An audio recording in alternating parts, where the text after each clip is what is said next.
So, Dr. Jones, you seem like a very upstanding man. You're a professor, but do you ever like to get things dirty? As an archaeologist, I always get my hands dirty. I get other things dirty too. What do you get dirty? Mostly my boots.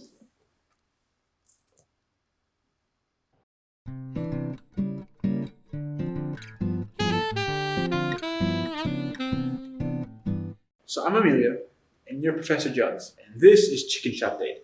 Meaning it's our first date, and if things go well, we can continue on. How did you find out about this? How did you find out about becoming interested in me? Well, kid, I'm very interested in you. Based off looks alone, what can I say? And as an archaeologist, I did my research, and here we are. No need to get into the nitty-gritty of how I got here. So, you're an older man, one of my older dates.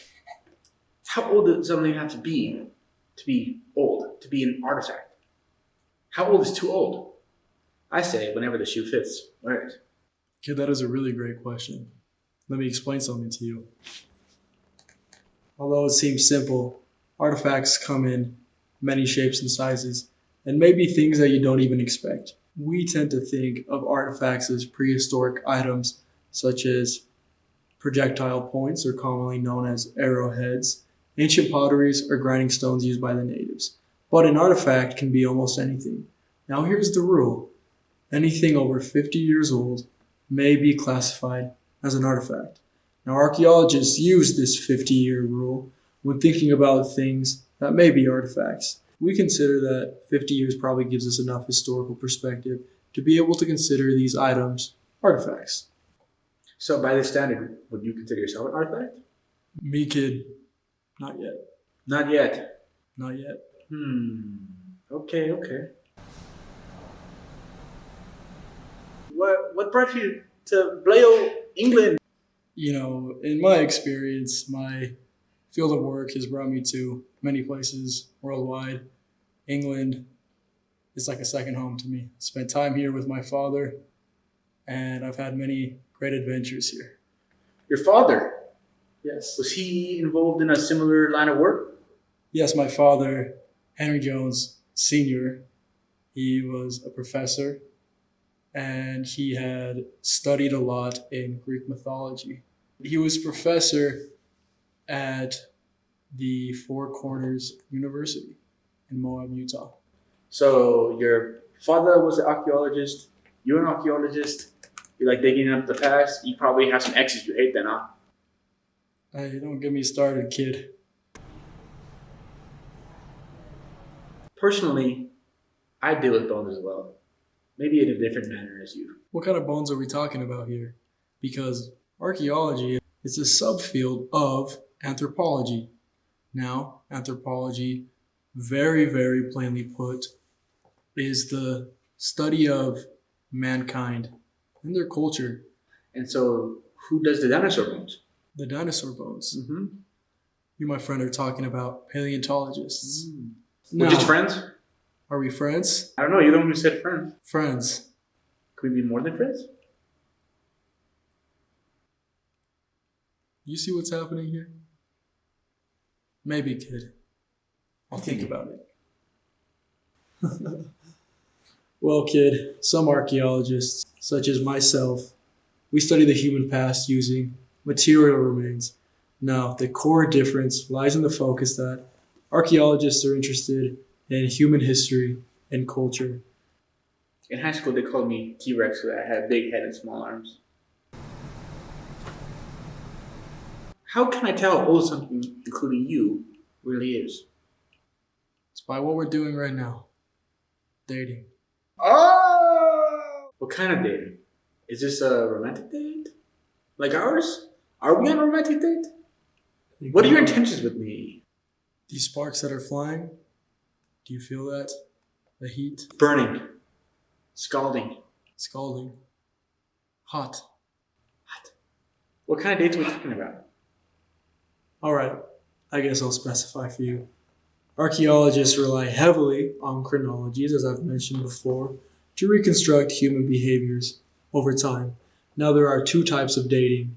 there is absolute dating and there's relative dating. Relative dating? Like in Relative Worcestershire?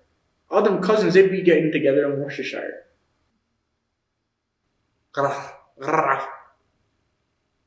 Continue.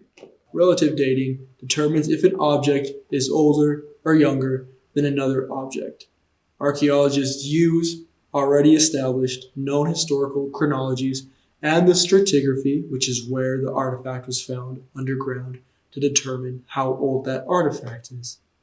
And when it comes to absolute dating, that's where you can get an exact calendar date. Now, there are many ways that one can use absolute dating. For example, one of them is known as dendrochronology.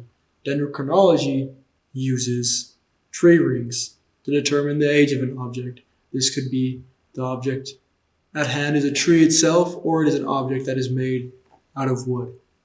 And another common form of absolute dating is known as radiocarbon dating, which was created by a man named Professor Libby, who worked on the Manhattan Project. Now, absolute dating can accurately determine the age of an object as old as approximately 60,000 years. Now, I'm not that old, but it is based on the fact that living organisms, they absorb carbon-14 into their tissue, and when they die, that carbon-14 starts to change into other atoms over time. And scientists can estimate how long the organisms have been dead by counting the remaining carbon-14 atoms. Fascinating. Very fascinating. So, are you able to clean dirty things? Or do you just like to prefer dirtying up clean things? I would prefer the first, which would be the cleaning of something that is dirty. So, a lot of times after an excavation, artifacts are brought back to a lab where they are carefully cleaned, identified, sorted, and sometimes reconstructed depending on what that item is. And also, animal remains are identified. But in order to make sense of the past, we need a way of organizing them. And so that's how we do this. Another important thing is in dealing with bones, which I know you're such a huge fan of bones, aren't you? Archaeologists then find the total number of bones from a species, and they estimate the number of individuals of that species present in what was found.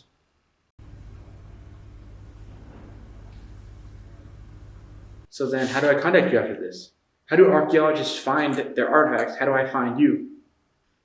Well, prior to field work, archaeologists, they need to research and consult with local knowledge. And this could be anyone from a landowner to local tribes to a historian of that area, and they also read through written records. Then they conduct a survey. They'll start by looking at aerial photos of the general area to determine where to start. And after all of that is when they get their boots on the ground. This is accomplished by creating a grid system, and then that system is used to walk all along that general area. And if there are any artifacts found, that is proof that there was once human activity in that area. But there's another way that archaeologists know where to look, and it's actually required by law. See, by law in general, any developer is required to have what's called a cultural resource manager. And these are people who are archaeologists on a specific project. And while this construction or while this building of a property or anything in general is taking place, these archaeologists are on site to make sure if there are any artifacts or ecofacts discovered, that they are then taken care of and studied.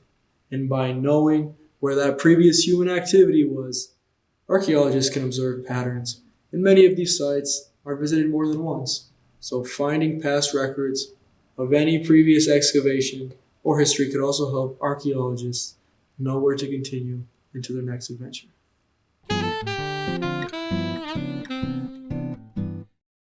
So you find jewelry.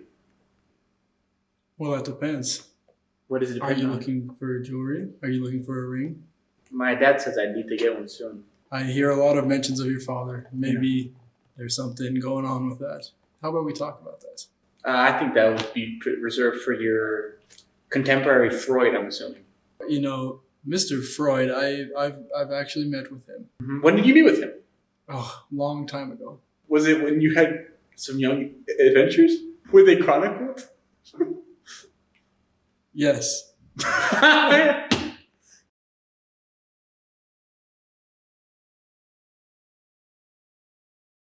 Bloody hell, it's crazy out there.